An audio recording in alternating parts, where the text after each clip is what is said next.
నమస్కారం మేడం. నమస్తే సిరి.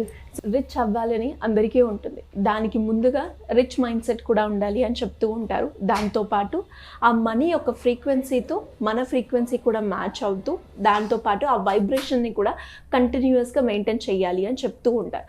మరి ఆ మనీని అట్రాక్ట్ చేయడానికి ఆ ఎనర్జీ లెవెల్స్ కావచ్చు, వైబ్రేషన్ లెవెల్స్ కావచ్చు, ఆ ఫ్రీక్వెన్సీ మ్యాచ్ అవ్వాలి అంటే ఎలా డెవలప్ చేసుకోవాలి మేడం? ఇప్పుడు ఒక మాట అన్నారే, రిచ్ అవ్వాలి అని. రిచ్ అవ్వాలి కాదు, మనం రిచ్ అని ఫస్ట్ ఫీల్ అవ్వండి. Okay, we are rich. ఎస్, మనం ఎప్పుడు rich persons, because we have everything. నా దగ్గర అన్నీ ఉన్నాయి. నాకు ఏది కావాలో ప్రతిదీ నాకు విశ్వం ఇచ్చింది, నేను పొందాను, నేను అనుభవిస్తున్నాను. అంటే నా యాక్షన్ ఎలా ఉండాలి? రిచ్ పర్సన్గా ఉండాలి. అవును. నా ఫీలింగ్ ఎలా ఉండాలి? ఐఎమ్ రిచ్ అనే ఉండాలి. Okay, so I believe in I'm a rich person. నా అటైన్మెంట్స్, యాటిట్యూడ్స్ అన్నీ కూడా రిచ్గానే ఉండాలి. నేను మాట్లాడే ప్రతి మాట రిచ్గానే ఉండాలి. సో ఇలా రిచ్గా ఉండాలంటే మనం ఏమనుకుంటాం అంటే డబ్బు ఉన్న వాళ్ళే రిచ్గా ఉంటారు. వాడు రిచ్ పర్సన్ రా, వాడు ఎప్పుడు బాగా మస్తు డబ్బుల్లో ఉంటాడు, నా దగ్గర ఏం లేదు. లేదు కాదు, ఉంది, బట్ నువ్వు గుర్తించట్లేదు. నువ్వెందుకు గుర్తించట్లేదు అని అంటే నీ చుట్టూ ఉన్నటువంటి ప్రాబ్లమ్స్ని నువ్వు ఇరుక్కున్నావు కాబట్టి గుర్తించట్లేదు. వాడు ప్రాబ్లమ్స్ని వదిలేశాడు కాబట్టి వాడు గుర్తిస్తున్నాడు. వాడు ఎప్పుడైతే ఇవాళ పోనీలే, ఇవాళ 10 రూపీస్ పోయిందా, పోనీలే రేపు 100 రూపీస్ వస్తుంది అనే థాట్లోకి వెళ్ళిపోతాడో వాడు ముందుకు వెళ్తున్నాడు. ఈ 10 రూపాయలు పోయినాయి అన్నవాడు వారం అంతా 10 రూపాయలు పోయినాయి, 10 రూపాయలు పోయినాయి, 10 రూపాయలు పోయినాయి అంటే ఇంకో 10 రూపాయలు కూడా పోగొట్టుకుంటాడు. అంటే పోయిన దాని మీదే వీడి ఆలోచన ఉంటుంది. వీడి ఫ్రీక్వెన్సీ పెరగదు కదా. అప్పుడు మనీని అందుకోవాలి అని అంటే నువ్వు ఎప్పుడు పరిగెడుతూనే ఉండాలి.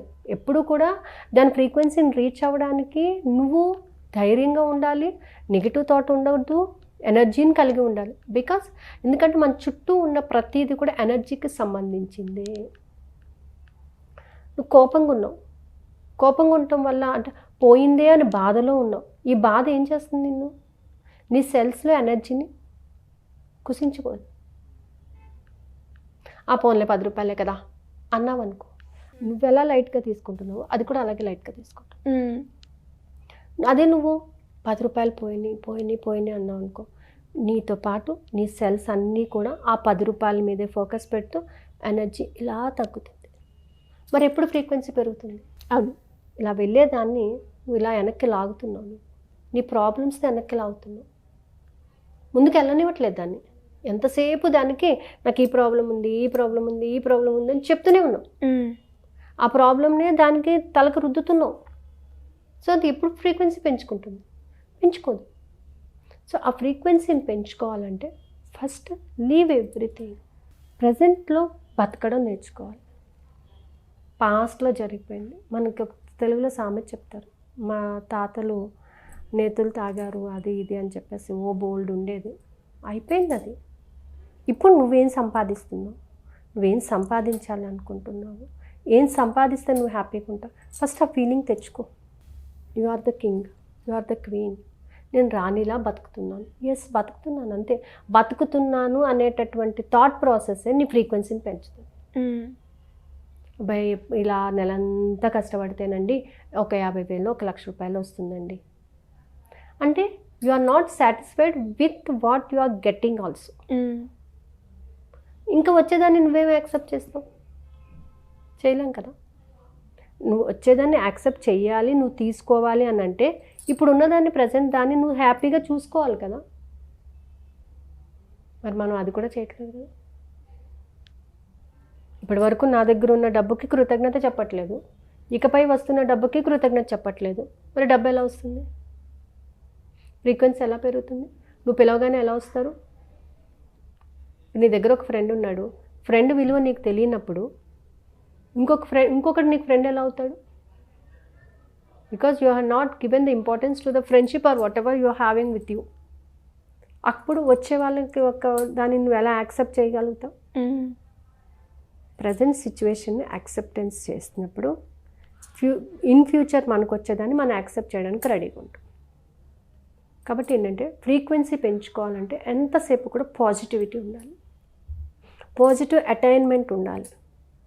Seeing in a positive look.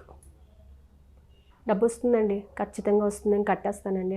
ఎంత 60 లక్షలే కదా, బ్యాంక్లోనే కదా, క్లియర్ అయిపోతుంది, అంతా ఒక 2 yearsలో క్లియర్ అయిపోతుంది, నో ప్రాబ్లం అన్నారనుకోండి, మనీ కూడా మీ దగ్గరికి రావడం ఇష్టపడుతుంది. అమ్మా నా జీవితంలో కట్టలేనండి ఇంకా అని. కట్టలేకపోతే నువ్వు చెప్పేస్తున్నావు కదా కట్టలేనని. సో కట్టలేను అని నువ్వు ఎప్పుడైతే అంటున్నావో నీ బాడీలో సెల్స్ అన్నీ కూడా నువ్వు కట్టలేవు అని ఫిక్స్ చేసుకుంటుంది. సో అటైన్మెంట్, పీక్ అటైన్మెంట్ ఉండాలి అని అంటే, పాజిటివిటీ ఉండాలంటే నువ్వు ఎంతసేపు కూడా పాజిటివ్గా మాట్లాడుతూ పాజిటివ్ వైబ్రేషన్స్ని రిలీజ్ చేస్తూ ఉంటేనే నీ ఫ్రీక్వెన్సీ పెరుగుతుంది. మన గడియారం ఉంటుందండి, దాన్ని ఒక పెండులం ఇలా అలాగే వదిలేమనుకోండి, మనం ఎంత స్పీడ్గా వదులుతామో అంత స్పీడ్గా ఫ్రీక్వెన్సీతో అది వచ్చేస్తుంది, తిరుగుతుంది కదా. దాని యొక్క ఈ లెంత్ కూడా దాని మీద ఆధారపడి ఉంటుంది. అవును కదా. అదే మనం అలా వదిలేమనుకోండి, అది అక్కడక్కడే తిరుగుతుంది. సో మనం ఎప్పుడు కూడా థింక్ బిగ్, పెద్దగా ఆలోచించండి. ఇవాళ ఇది వస్తే చాలండి, ఇవాళ ఇది వస్తే చాలు, రేపేం చేస్తావు, రేపు మళ్ళీ అడుగుతానండి, అది కాదు కదా. థింక్ బిగ్, పెద్దగా కొడితే ఏనుగు కుంభస్థలాన్ని కొట్టాలి, అంతే. సో నువ్వు వెళ్ళావా, రీచ్ అయ్యావా, పెద్దగానే నువ్వు రీచ్ అవ్వు. అటైన్మెంట్ అనేది ఫుల్ ఫ్లెడ్జ్డ్గా ఉండాలి. సో అలా ఉంటేనే ఫ్రీక్వెన్సీ పెరుగుతుంది. సో ఫ్రీక్వెన్సీ పెరగాలంటే కంటిన్యూస్గా పాజిటివ్ ఎఫర్మేషన్స్ని చాంట్ చేస్తూ, పాజిటివ్ యాటిట్యూడ్తో ఉంటూ, పాజిటివ్ థాట్స్ని రిలేట్ చేస్తూ, positive belief and positive actions ఉన్నప్పుడు ఖచ్చితంగా ఫ్రీక్వెన్సీ పెరుగుతుంది. సో మనం క్లాస్లో చెప్పుకునేది కూడా ఆ పాజిటివ్నెస్ని పెంచుకోవడానికి, మనకున్న నెగిటివ్స్ని తీసేసి. ఇప్పుడు చాలామంది ఏమంటారంటే నెగిటివ్స్ వస్తున్నాయి. సో నెగిటివ్స్ వస్తే ఏం చేస్తారు, కూర్చొని వాటితో పాటు బాధపడతారా? బాధపడకండి, రాయండి, ఒక పేపర్ మీద రాయండి, మీకు వచ్చే నెగిటివ్ ఆలోచనలన్నీ రాయండి. మార్నింగ్ ఏమొచ్చినాయి, మధ్యాహ్నం ఏమొచ్చినాయి, నైట్ ఏమొచ్చినాయి రాసేసేయండి. రోల్ చేసేసి క్యాంఫోర్ పెట్టేసి కర్పూరం పెట్టేసి పేపర్ కాల్ చేసేయండి. చెప్పండి, నాకు నిన్న నెగిటివ్స్ అన్నీ వదిలేసినాను, ఇప్పుడు రిలీజ్ అయిపోతుంది. అలా మీరు ఎప్పటికప్పుడు అవి క్లియర్ చేసుకుంటూ ఉంటే, క్లియర్ చేసేసుకున్నారు అనుకోండి, పాజిటివ్ కదా, పాజిటివ్ వస్తుంది అప్పుడు డెఫినెట్గా. సో ఇప్పుడు ఇవాళ 10 వచ్చినాయి, రేపు 8 వస్తాయి, ఆ తర్వాత 6 వస్తాయి. సో 5 daysకి ఏమవుతాయి, 0 అయిపోతాయి. నీ మైండ్లో ఏముంటుంది, పాజిటివ్ ఉంటుంది. సో ఆ పాజిటివ్నెస్ని మీరు డెవలప్ చేసుకోవాలి, అప్పుడే మనీ వస్తుంది. అలాగే చాలా మంది కూడా రిచ్ పర్సన్ అవ్వడానికి, కోటీశ్వర్లు అవ్వడానికి ఆ మార్గం గురించి వెతుకుతూ ఉంటారు మేడం. మనము నేర్చుకోవాలి, మన ఇన్బిల్ట్ మనం ఇప్పుడు నాకు రాలేదు, బట్ అది ప్రాక్టీస్ ద్వారా వస్తుంది అని అంటూ ఉంటారు. సో మరి అలా ఎవరైనా కూడా మీ క్లాస్లో జాయిన్ అయ్యి నేర్చుకోవాలి అంటే ఏ విధంగా పాసిబుల్ మేడం? సో మనం 3rd నుంచి ఒక క్లాస్ కండక్ట్ చేస్తున్నామండి, 3rd, 8th, 24. సో 3, 8 24. ఆ రోజు క్లాస్ ఏంటంటే మనం రిచ్ పర్సన్గా అవ్వాలి. సో ప్రతి ఒక్కరికి అలా ఉంటుంది, నేను రిచ్గా ఉండాలి, రిచ్గా తిరగాలి, కార్లో తిరగాలి. Yes, that's good, fine. ఎప్పుడు కూడా మన గోల్ అలాగే ఉండాలి, థింక్ బిగ్. సో ఏంటంటే సాటర్డే క్లాస్లో, అది సాటర్డే, 3rd సాటర్డే నేను డెమో ఇస్తాను.